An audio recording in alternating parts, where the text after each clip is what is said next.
to the assessment, we should get the some information of the patient. So, ma'am, ano pong pangalan nyo? Ilan taon na po kayo, ma'am? 21 years. So, saan po kayo nakatira? So, kailan po birthday niya, ma'am? August 28. Okay. So, we get the initial information of the patient to make sure that our patient is right. So, proceeding to the assessment phase, the first thing you need to do is to assess the client for the presence of congestion, auscultation of the thorax. Then, you should note the client's ability or even inability to remove the secretions when coughing. Then, the second one is you need to observe for signs and symptoms for lower airway obstruction requiring the nasal and oral suctioning. So, it includes the secretions in airway, wheezes or crackles, even on inspiration or expiration. Then, it included also the restlessness, ineffective cough, unilateral or bilateral absence or diminished breath sounds. So, including also the tachypnea, acutely shallow respiration, tachycardia, and so on and so forth. So, in assessment phase, the stethoscope shouldn't be forgotten because we were doing the chest auscultation for the thorax. So, ma'am, pwede pong upo muna kayo.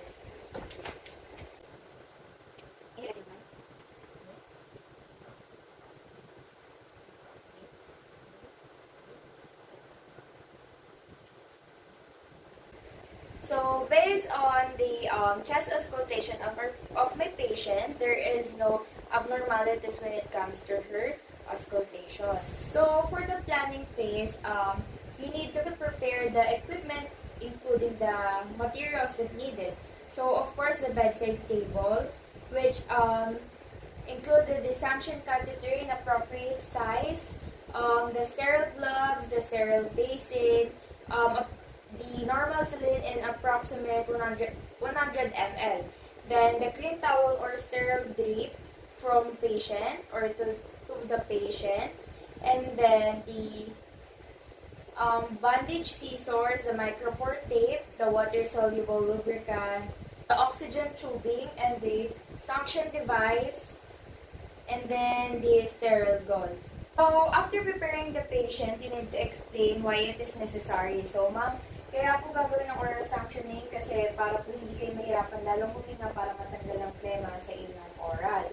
So, after that, you need to assist the patient to assume position and comfortable for the nurse and client, usually in semi-Fowler's position.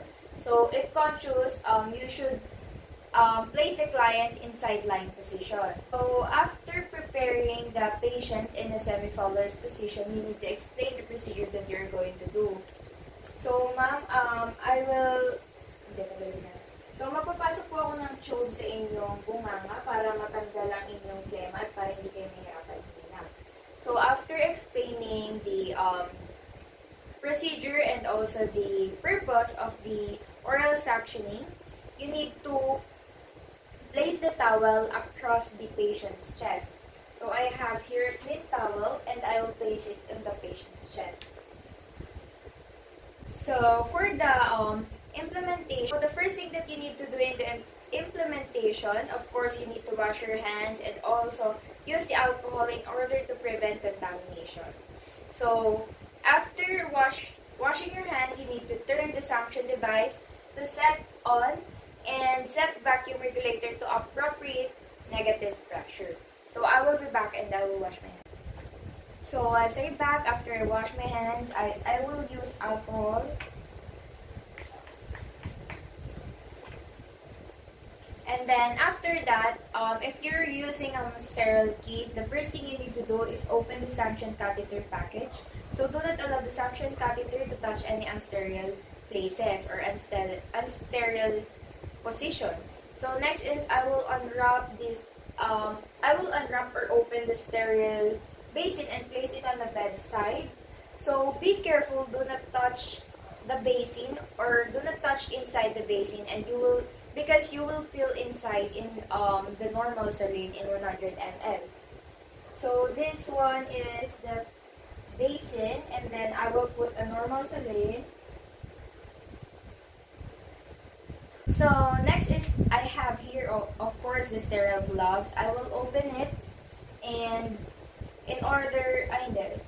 So I have here sterile gloves. So I will apply one sterile glove to each hand, and also in designated the sterile which is in the dominant hand, and non-sterile which is in the non-dominant hand.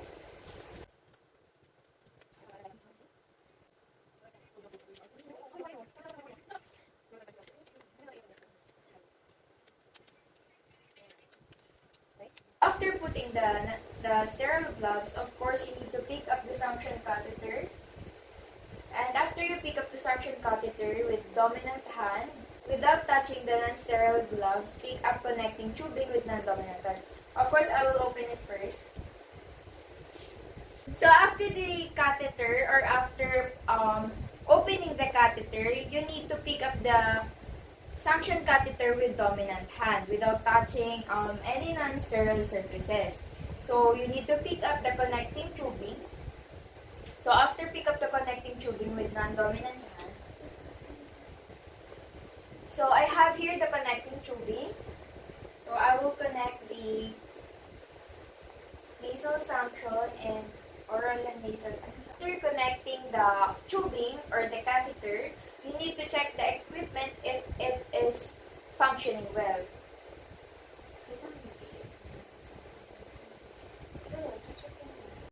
So after connecting the tube or the catheter into the suction device, the first thing you need to do is to check the equipment if it is functioning well, and you should suction small amount of normal saline. And then after that, you need to hyperinflate or oxygenate client before suctioning.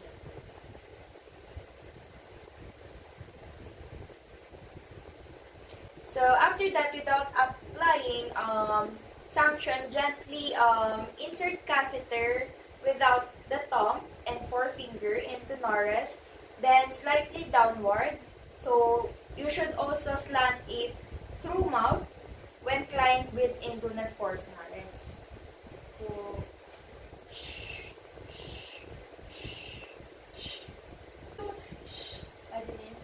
and then after that, you need to insert catheter until the resistance is met, and then pull it back again.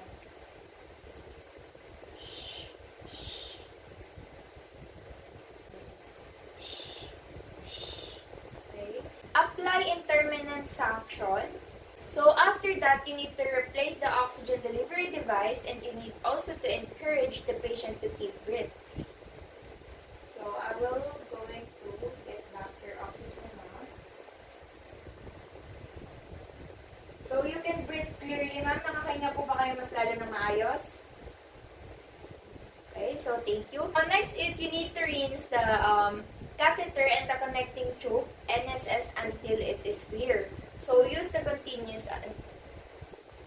So you need to use continuous the suction. So I will clean the suction or the connecting tube first. So after that, which is the next step, after putting back the oxygen of the patient, of course, you need to rinse the catheter, and then you need to repeat the steps 6 to 11 as much as needed in order to clear the secretions. So allow adequate time, at least 1 full minute, and then between the suction passes for ventilation and reoxygenation.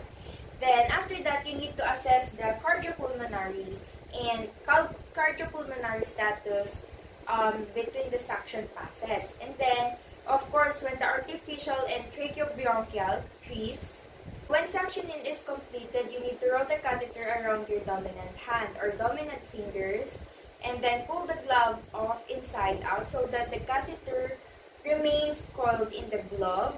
Pull off the other glove in the same way, discard it, and dispose it properly. Turn off the suction device, of course, including the next one also.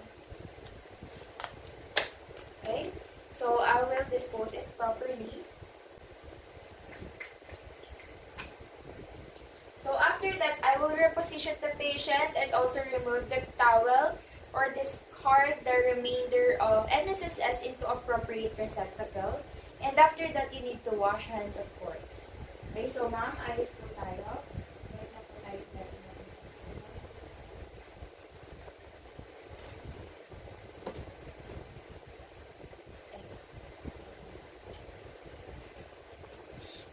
Okay, so I will clean the towel. So, of course, for the last, you need to evaluate your patient.